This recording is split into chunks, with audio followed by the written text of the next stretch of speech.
Ika-62 kabanata. Sa Diyos lamang naghihintay ng tahimik ang aking kaluluwa. Sa Kanya galing ang aking kaligtasan. Siya lamang ang aking kanlungan at aking kaligtasan. Siya ang aking matayog na muog, hindi ako lubhang makikilos. Hanggang kailan maghahaka kayo ng masama laban sa isang tao? Upang patayin siya ninyong lahat, na gaya ng pader na tumagilid o bakod na nabubuwal?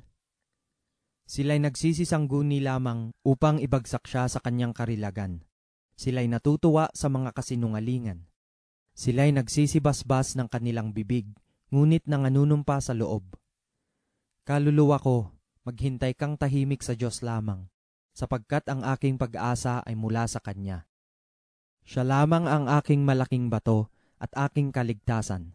Siya'y aking matayog na muog, hindi ako makikilos.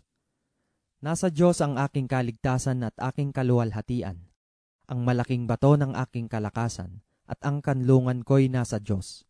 Magsitiwala kayo sa Kanya buong panahon. Kayong mga bayan, buksan ninyo ang inyong dibdib sa harap Niya. Diyos ay kanlungan sa atin. Tunay na walang kabuluhan ang mga taong may bababang kalagayan, at ang mga taong may mataas na kalagayan ay kabulaanan.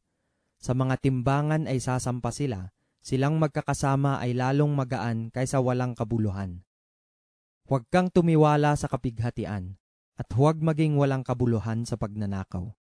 Kung ang mga kayamanan ay lumago, huwag ninyong paglalagakan ng inyong puso. Ang Diyos ay nagsalitang minsan, makalawang aking narinig ito, na ang kapangyarihan ay ukol sa Diyos. Sayo naman, O Panginoon, ukol ang kagandahang loob, sapagkat ikaw ay nagbabayad sa bawat tao ayon sa kanyang gawa.